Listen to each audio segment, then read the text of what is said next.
Hello students, welcome to the PND coaching classes learn easily and smartly. तो आज हम पढ़ने वाले हैं पॉजिटिव एंड नेगेटिव एक्सेलरेशन। तो जैसे कि स्टूडेंट्स पिछली वीडियो में हमने पढ़े थे कि एक्सेलरेशन क्या होता है। Change in velocity per unit time is called as acceleration, right. उसका फॉर्मूला हमने पढ़े थे कि जो रेशियो होता है change in velocity and time का, उसको बोलते हैं हम एक्सेलरेशन। ओके, तो यहाँ पे दो डिफरेंट टाइप्स देखने वाले हैं स्टूडेंट्स हम एक्सेलरेशन के। सबसे पहले जो हम देखेंगे वो होगा positive acceleration and second will be the negative acceleration. तो चलिए इन दोनों एक्सेलरेशन को वन बाय वन समझते हैं।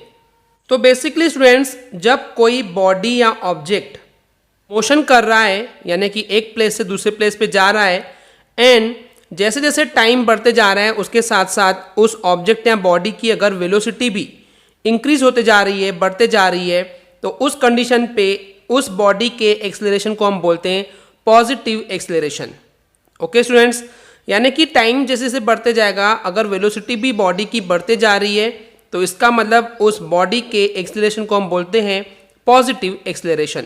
ओके, लेकिन सेकेंड कंडीशन है जब जैसे जैसे टाइम बढ़ते जा रहा है, टाइम बढ़ने के साथ साथ उस बॉडी या ऑब्जेक्ट की वेलोसिटी जो है वो डिक्रीज होते जाती है, कम होते जाती है, तो उस कंडीशन में उसको हम बोलते हैं निगेटिव एक्सेलरेशन।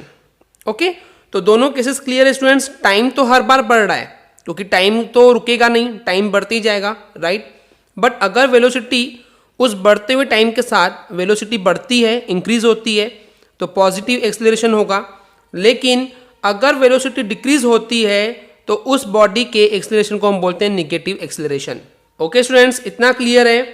तो ये जो निगेटिव एक्सेलरेशन है इसको और एक टर्म से प्रोनाउंस किया जाता है, दैट इज रिटार्डेशन।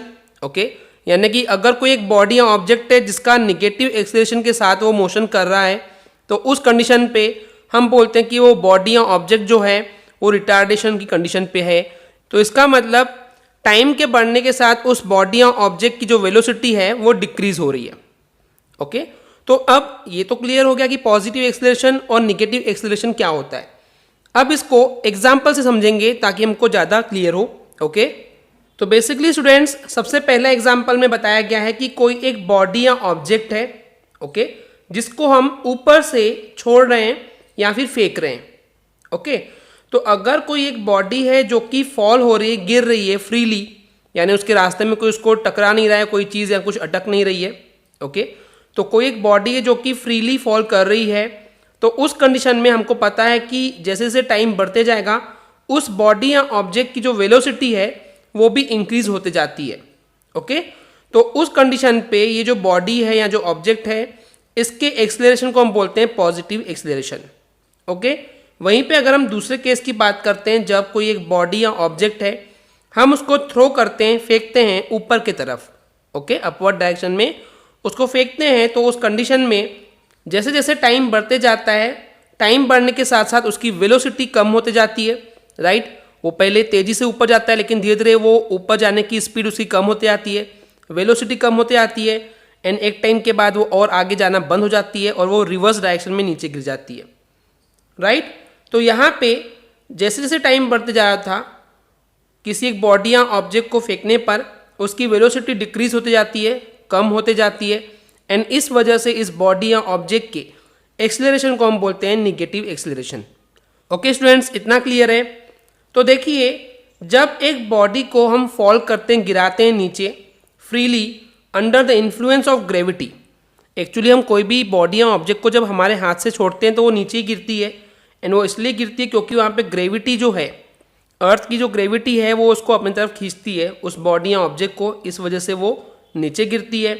तो बेसिकली कोई एक बॉडी जब नीचे गिर रही है ग्रेविटी के इफेक्ट के वजह से, तो उस कंडीशन पे उस बॉडी का एक्सेलरेशन जो है वो 9.8 मीटर पर स्क्वायर सेकेंड होता है। ओके, लेकिन अगर हम किसी एक बॉडी या ऑब्जेक्ट को वर्टिकली सीधा ऊपर फेंकते हैं तो उस कंडीशन पे उस बॉडी का एक्सेलरेशन निगेटिव होता है। ओके, एंड उसकी वैल्यू होती है 9.8 मीटर पर square second. Okay students, I hope आपको ये positive and negative acceleration clear हो गया होगा। अगर आपको हमारी वीडियो से कुछ भी सीखने मिला या नॉलेज मिला तो प्लीज़ हमारे चैनल को सब्सक्राइब कीजिए एंड वीडियो को लाइक ज़रूर करें। आज के लिए इतना ही, थैंक यू।